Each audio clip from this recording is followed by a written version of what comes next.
Olá, irmãos, sejam muito bem-vindos. Hoje nós vamos dar sequência ao livro de Atos, vamos ler do capítulo 4 ao capítulo 6. Então, pega aí o teu caderno, pega a tua Bíblia para acompanhar a leitura.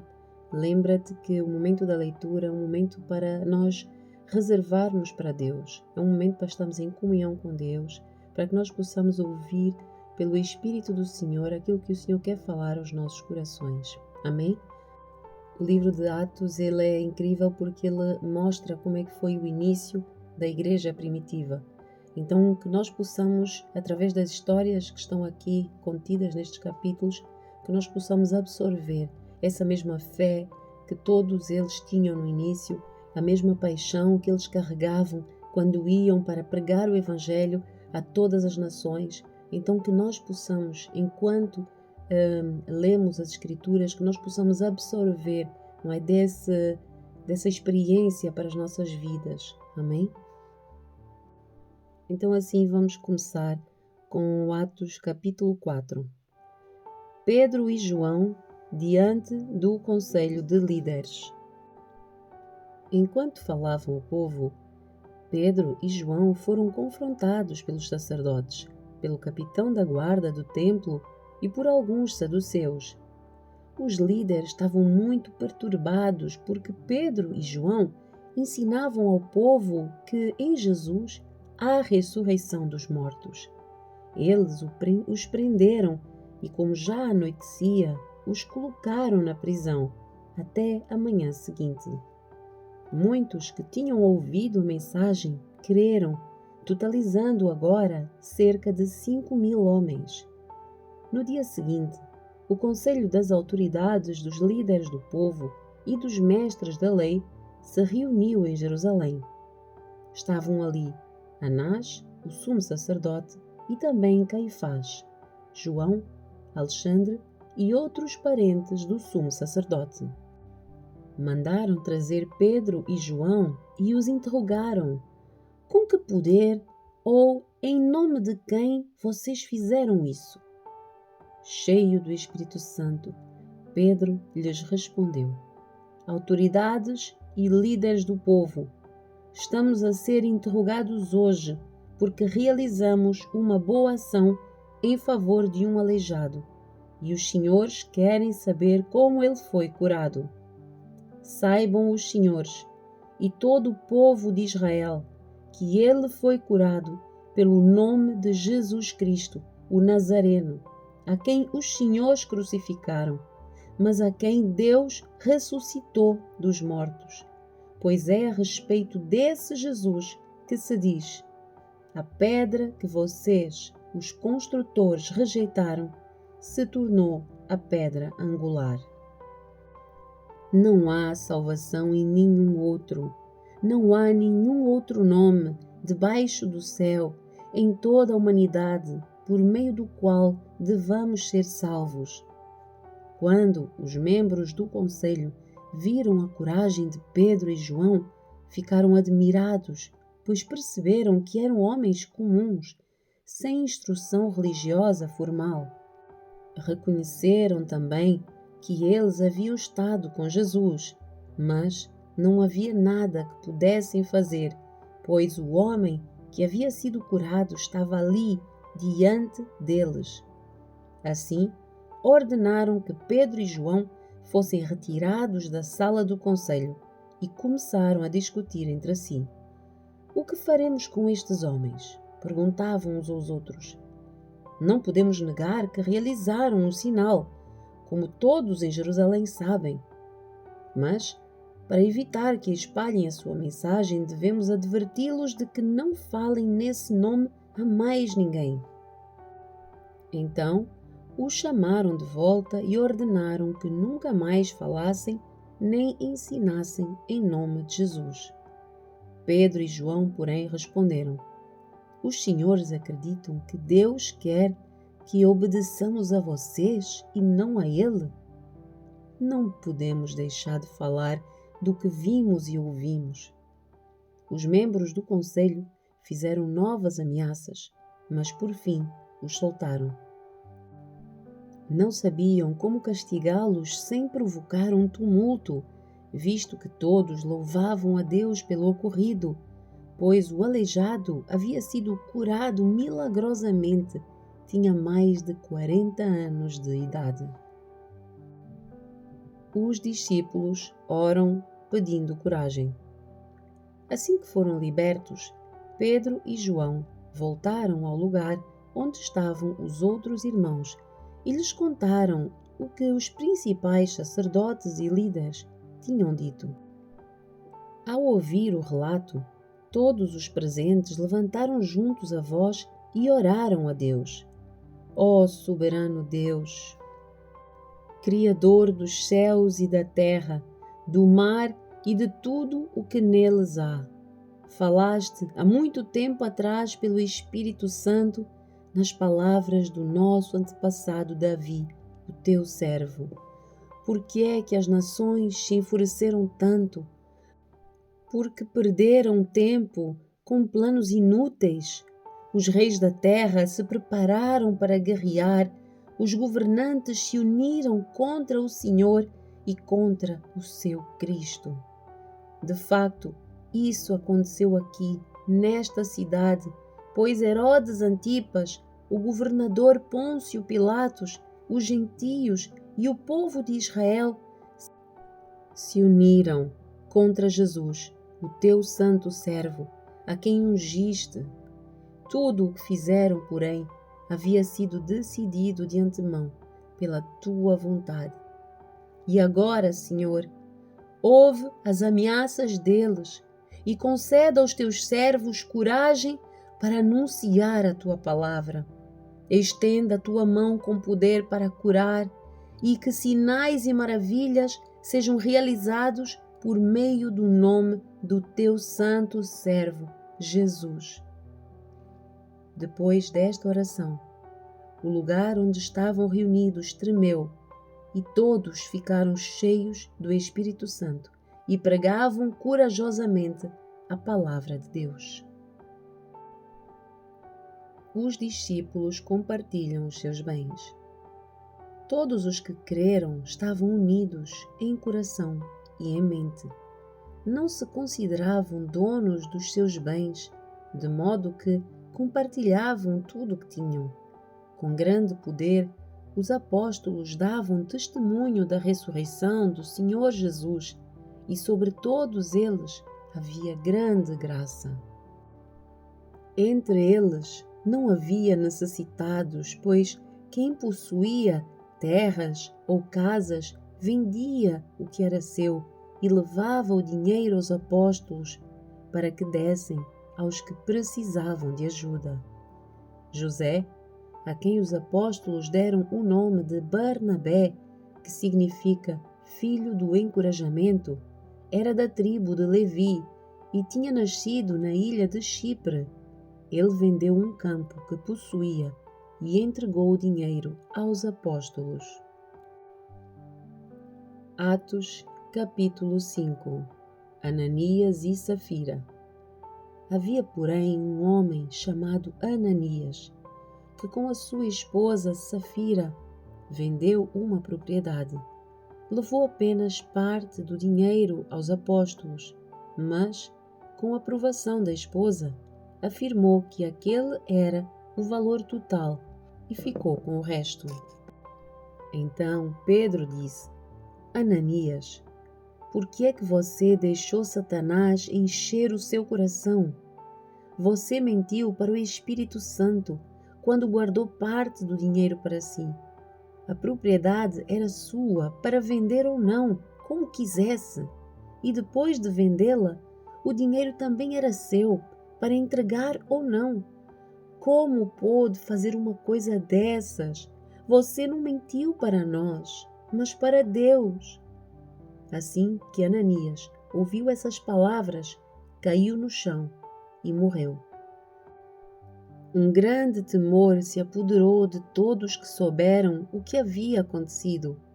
Então, alguns jovens se levantaram, envolveram o corpo num lençol e o levaram para fora, e depois o sepultaram. Cerca de 3 horas depois, A sua esposa entrou, sem saber o que havia acontecido. Pedro lhe perguntou: Foi esse o valor que você e o seu marido receberam pelo terreno? Ela respondeu: Sim, foi esse o valor. Então Pedro disse: Como vocês puderam conspirar para pôr à prova o Espírito do Senhor? Veja, os jovens que sepultaram o seu marido estão logo ali, perto da porta, e também levarão você. No mesmo instante, ela caiu no chão e morreu.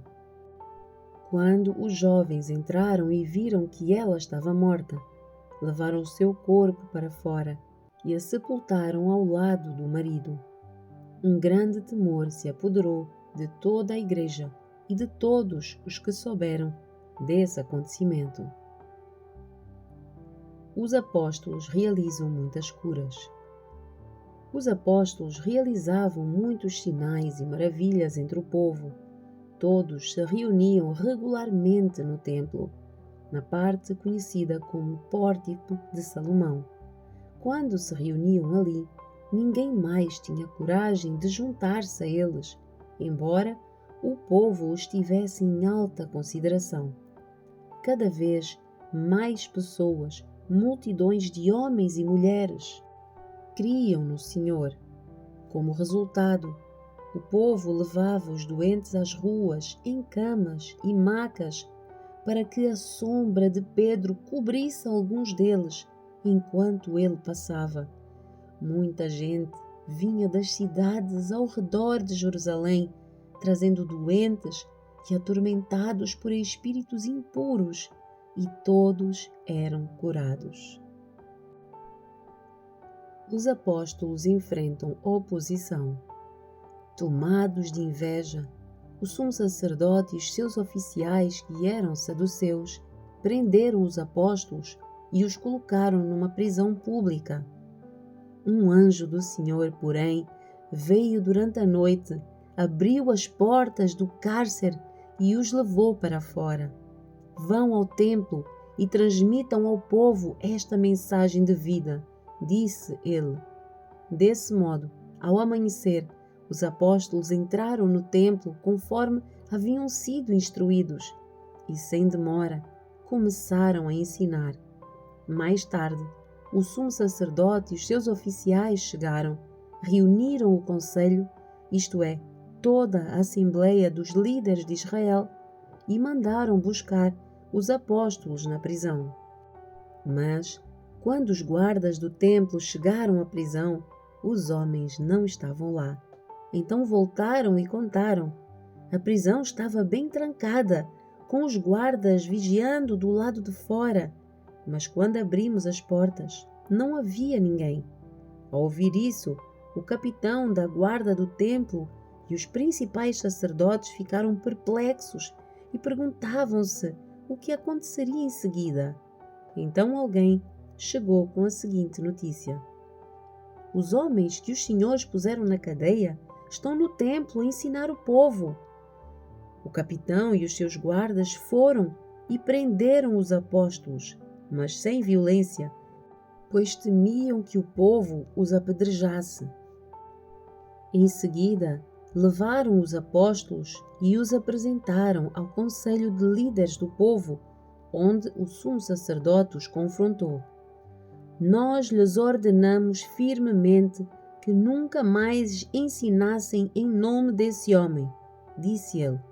E mesmo assim, vocês encheram Jerusalém com esse seu ensino e querem nos responsabilizar pela morte dele. Pedro e os apóstolos responderam: Devemos obedecer a Deus antes de qualquer autoridade humana.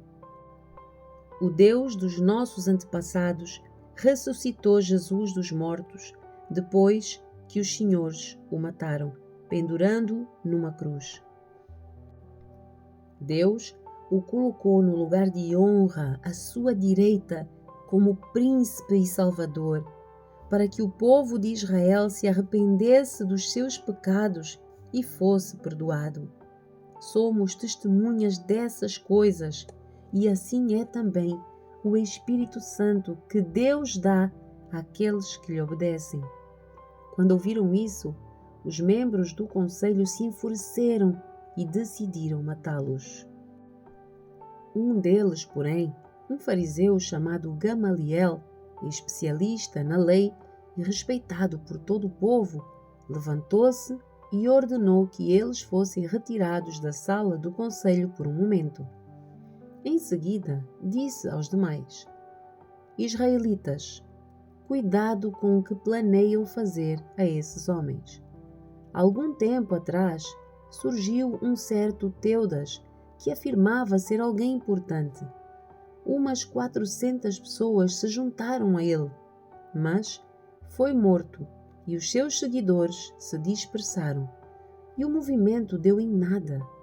Depois dele, na época do censo, apareceu Judas da Galileia, que fez muitos seguidores. Ele também foi morto, e o seu grupo se dispersou. Portanto, o meu conselho é que deixem esses homens em paz e os soltem. Se o que planejam fazer é meramente humano, logo serão frustrados. Mas, se é de Deus, vocês não serão capazes de impedi-los. Pode até acontecer que vocês acabem por lutar contra Deus. Os demais membros aceitaram o conselho de Gamaliel, chamaram os apóstolos e mandaram açoitá-los. Depois, ordenaram que nunca mais falassem em nome de Jesus e por fim os soltaram. Quando os apóstolos saíram da reunião do conselho, estavam alegres porque Deus os havia considerados dignos de sofrer humilhação pelo nome de Jesus.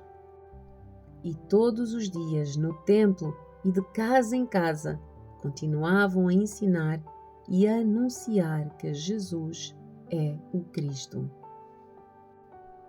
Atos, capítulo 6. 7 homens são escolhidos para servir. À medida que o número de discípulos crescia, surgiam murmúrios de descontentamento. Os judeus de fala grega queixavam-se dos de fala hebraica, dizendo que as suas viúvas estavam a ser negligenciadas na distribuição diária do alimento. Por isso, os 12 convocaram uma reunião com todos os discípulos e disseram: Nós, apóstolos, devemos nos dedicar ao ensino da palavra de Deus e não à distribuição de alimentos. Sendo assim, irmãos, escolham 7 homens respeitados, cheios do Espírito Santo e de sabedoria, e nós os encarregaremos desse serviço. Então nós nos dedicaremos à oração e ao ensino da palavra. A ideia agradou a todos, e escolheram Estevão, homem cheio de fé e do Espírito Santo, e também Filipe, Prócoro, Nicanor, Timon, Parmenas e Nicolau de Antioquia, que antes havia se convertido ao judaísmo. Esses 7 foram apresentados aos apóstolos, que oraram por eles e lhes impuseram as mãos. Assim, a mensagem de Deus continuou a se espalhar. O número de discípulos se multiplicava em Jerusalém e muitos sacerdotes também se converteram. Estevão é preso. Estevão, homem cheio de graça e de poder, realizava milagres e sinais entre o povo. Um dia, porém, alguns homens da chamada sinagoga dos escravos libertos começaram a discutir com ele. Eram judeus de Cirene, de Alexandria, da Cilícia e da província da Ásia. Nenhum deles era capaz de resistir à sabedoria e ao espírito pelo qual Estevão falava. Então, convenceram alguns homens a mentir a respeito dele, dizendo: Ouvimos Estevão blasfemar contra Moisés e até contra Deus. Com isso, agitaram o povo, os líderes religiosos e os mestres da lei. E Estevão foi preso, e levado ao conselho dos líderes do povo. As falsas testemunhas declararam: Este homem vive a falar contra o santo templo e a lei de Moisés. Nós o ouvimos dizer que esse Jesus de Nazaré destruirá o templo e mudará os costumes que Moisés nos deixou. Nesse momento, todos os membros do conselho olharam para Estevão e viram que o seu rosto parecia o rosto de um anjo.